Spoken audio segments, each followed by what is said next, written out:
नमस्कार साथियों, मैं हूं विवेक राज और आप देख रहे हैं राघव हिंदी 99। वो जगह जहां हम बात करते हैं सच की, साफ शब्दों में, बिना किसी पक्षपात के। आज हम एक ऐसी कहानी सुनाने जा रहे हैं जो सिर्फ राजनीति नहीं बल्कि हमारे भविष्य, हमारे बच्चों और हमारी पहचान की कहानी है। ये कहानी है भारतीय जनता पार्टी के चुनावी घोषणा पत्र की। लेकिन इस वीडियो में हम सिर्फ घोषणाएं नहीं पढ़ेंगे बल्कि उनके पीछे छुपे इरादों को टटोलेंगे, उनके किए वादों और हकीकत के बीच की खाई को समझेंगे और जानेंगे कि आखिर बीजेपी बिहार में क्या सोचकर मैदान में उतरी है। तो अगर आप बदलाव चाहते हैं तो दिल से ये वीडियो पूरा देखिए।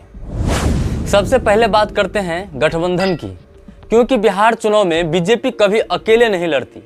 इस बार भी उन्होंने हाथ मिलाया है जेडीयू के साथ, यानी नीतीश कुमार, चिराग पासवान की एलजेपी, जीतन राम मांझी की हम पार्टी और उपेंद्र कुशवाहा की रालोसपा।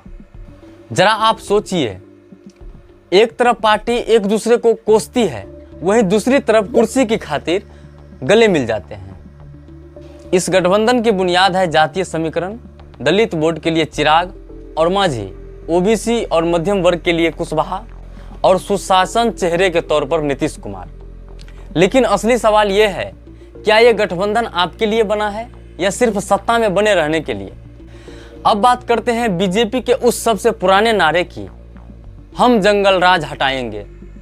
अब जरा ध्यान दीजिए, 1990 से 2005 का दौर जंगल राज कहा गया, लेकिन 2005 से अब तक सत्ता में कौन है? बीजेपी खुद और नीतीश कुमार। मतलब पिछले 20 साल से जंगल राज हटाने की जिम्मेदारी उन्हीं की थी।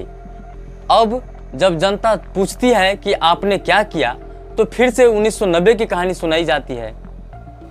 ये वैसा ही है जैसे कोई डॉक्टर 20 साल से इलाज कर रहा हो और जब आप कहो कि बीमारी ठीक नहीं हुई तो वो बोलेंगे पहले बहुत बुरी थी ना। जनता अब पुरानी कहानी नहीं, नया समाधान चाहती है। जब मुद्दे खत्म हो जाते हैं तो नेता धर्म का सहारा लेते हैं। बीजेपी की रैली में क्या सुनने को मिलता है? बुलडोजर चलेगा, मंदिर बनेगा, कश्मीर का बदला लेंगे, पाकिस्तान को सबक सिखाएंगे। लेकिन भाई, बिहार में मंदिर की दीवारों से ज़्यादा जरूरी है स्कूल की छतें, बुलडोजर से ज़्यादा जरूरी है पुल और सड़कें। रोजगार, शिक्षा, स्वास्थ्य, इन पर बात क्यों नहीं होता?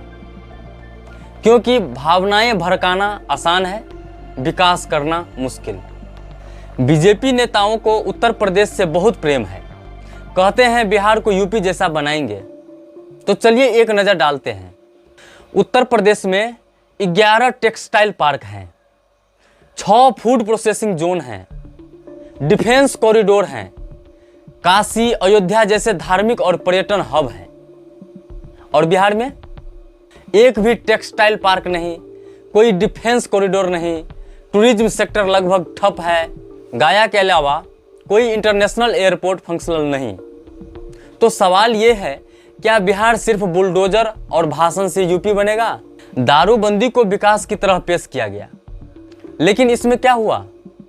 शराब की काला बाजारी बढ़ गई, पुलिस और सिस्टम में भ्रष्टाचार फैला और सरकार ने टैक्स बढ़ा दिए, आरटीओ से लेकर बिजली तक।